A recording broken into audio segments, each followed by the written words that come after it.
साथियों नमस्कार। आज 1857 की क्रांति से जुड़ा हुआ बिहार के इतिहास का एक ऐसा पाठ लेकर मैं हाजिर हूँ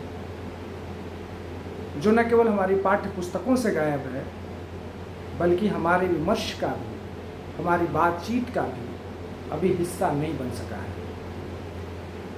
हम में से आप सभी जानते हैं कि 1857 का महासंग्राम, जो कि हमारे देश की आज़ादी की पहली लड़ाई थी, बिहार में काफ़ी डीप रूटेड थी। शाहाबाद का इलाका हो, मगध का इलाका हो या उत्तर बिहार का, इस लड़ाई में सत्ताच्युत जमींदारों के साथ साथ सिपाहियों की भागीदारी थी और बड़े पैमाने पर रैयतों की भागीदारी थी। प्रतिशोध में चाहे शाहाबाद का इलाका हो या फिर मगध का, अंग्रेजों ने गांव के गांव जला दिए थे। इसके प्रमाण आज की तारीख में उपलब्ध हैं। लेकिन आज जिस प्रसंग पर मैं चर्चा करने के लिए आया हूं वह एक खास पहलू है। जैसा कि मैंने कहा कि इसकी चर्चा इतिहास की किताबों में अभी भी फुटनोट से ज़्यादा नहीं मिलती है और यह हमारे राजनीतिक विमर्श का भी, बातचीत की प्रक्रिया का भी हिस्सा नहीं बन सका है। मैं चर्चा कर रहा हूं रजवार विद्रोह की, जो कि संभवतः बिहार का सबसे पहला दलित विद्रोह था और बहुत बड़ा विद्रोह था, जिसकी शुरुआत 1857 में हुई। लेकिन खास बात यह है कि 1857 की लड़ाई, जहां 1859 आते आते दम तोड़ चुकी थी या हरा दी गई थी, अधिकांश जगहों पर यही हुआ। रजवारों का विद्रोह 1867 ईस्वी तक जारी रहा, 10 वर्षों तक लगातार जारी रहा। यह उसकी खासियत है। दूसरी खासियत यह है कि यह रजवार विद्रोह एक खास विषय पर हुआ था और वह था कमियां प्रथा की समाप्ति। रजवार कमियां थे और इसलिए अंग्रेजों के साथ साथ जमींदारों ने, जो वहाँ के स्थानीय जमींदार थे, उन्होंने एक साथ मिलकर इस विद्रोह को कुचलने की साजिशें रची। कई बार अभियान चले, लेकिन रजवारों के विद्रोह को आसानी से नहीं दबाया जा सका। तीसरी जो खास बात है रजवार विद्रोह के संबंध में, वो ये है कि रजवारों ने जो सवाल उठाए और उससे जो ब्रिटिश ईस्ट इंडिया कंपनी को या अंग्रेजों को समस्याएं हुई, तो उन्होंने 1871 ईस्वी में क्रिमिनल एक्ट में संशोधन किया और क्रिमिनल एक्ट में संशोधन करके रजवार विद्रोह में केवल रजवार ही शामिल नहीं थे, अन्य दलित जातियों के लोग भी शामिल थे।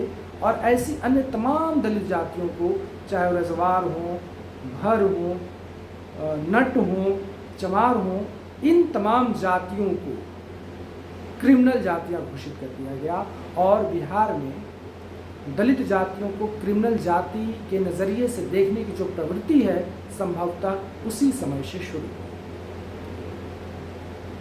आप जानते हैं कि जिस इलाके की मैं चर्चा कर रहा हूँ, पुराना गया जिला, नवादा, राजगीर की पहाड़ियाँ, जहाँ पे रजवार विद्रोह हुआ था, वहाँ पर रजवारों, रमाणी, ऐसी जातियों की बड़ी आबादी है। ये रजवार खुद को मगध साम्राज्य बिंबिसार से अपने को जोड़ते हैं और अपने को बिंबिसार का वंशज कहते हैं। इतिहास में इसका क्या प्रमाण है मेरे पास अभी उपलब्ध नहीं है, लेकिन कुछ चीज़ें इनके बारे में कही जा सकती हैं। और पहली बात यह है कि मगध एक ऐसा राज्य था जहाँ जब सत्ता की संरचना पनपी तो उसे वहाँ के स्थानीय लोगों ने पैदा किया। वह आर्य कल्चर का या ब्राह्मणिकल सिस्टम का कल्चर बिल्कुल नहीं था। और हम सब जानते हैं कि मगध में मौर्यों के पतन के बाद ही ब्राह्मण राज्य पुष्यमित्र शुंग के नेतृत्व में सफल हो सका।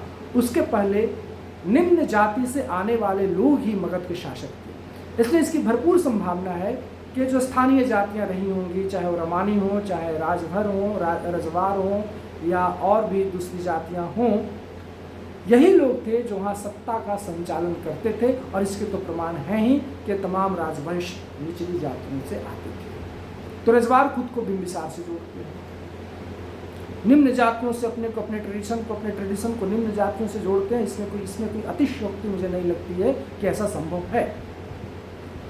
1857 में जब बगावत शुरू हुई तब जवाहिर रजवार उसके नेता के बतौर उभरे। जवाहिर रजवार का जन्म पुराने गया जिले के पुसई गांव में हुआ था 1832 ईस्वी में, और कम्युनिटी के खिलाफ रजवारों ने बगावत छेड़ दी। पहाड़ियों में हथियारबंद संघर्ष उन्होंने शुरू किया। जवाहिर रजवार के नेतृत्व में जमींदारों के घरों पे छापा मारा जाता, कचहरियों पे छापा मारा जाता, अंग्रेजी दफ्तरों पे छापा मारा जाता। ये कार्य पद्धति थी। जितनी भी घटनाएं हो रही थी उसमें जवाहिर रजवार मुख्य नेता के बतौर उभर करके सामने आ रहे थे, लेकिन दुर्भाग्य से 29 सितंबर 1857 को उनकी हत्या कर दी जाती है। उसके बाद अंग्रेजों ने सोचा था कि हम इस विद्रोह को कुचल देंगे।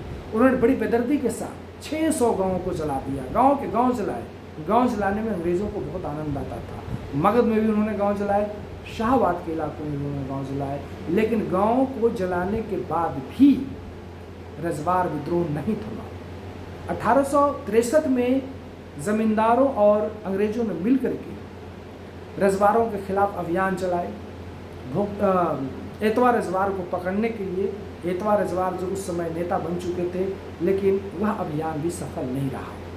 बहुत बाद में जाकर के 1867 ईस्वी में जब परिस्थितियाँ कुछ बदली तभी अंग्रेजों को सफलता मिल सकी और वो रजवारों के विद्रोह को कुचल पाने में सफल हुए। लेकिन अंग्रेज इतना समझ चुके थे कि रजवार विद्रोह से, इस दलित विद्रोह से, जो कमियों के खिलाफ, कमिया प्रथा के खिलाफ, आप सब जानते होंगे, जिसमें बंधुआगिरी का काम करवाया जाता है, मजदूरों को बंधुआ बना करके, दलितों को बंधुआ बना करके जमींदार लोग काम कराते हैं। इसके खिलाफ अंग्रेजों को समझ में आ चुकी थी कि कुछ करना होगा। तो उस समय तो नहीं, लेकिन उसके 70 साल बाद पहली बार बंगाल प्रेसिडेंसी में ही कमिया प्रथा के खिलाफ कानून बने।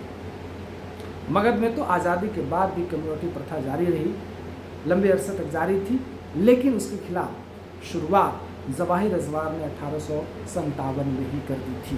यह एक बहुत शानदार इतिहास है हमारे देश का, हमारे राज्य का, जो अभी तक गुमनाम है, अनछुआ है, जो अभी फुटनोट में ही है।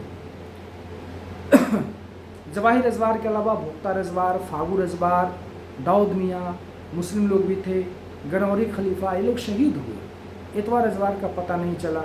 बहुत सारे लोगों की संपत्तियां जब्त कर ली गईं। महिलाओं के भी शामिल होने के प्रमाण मिलते हैं।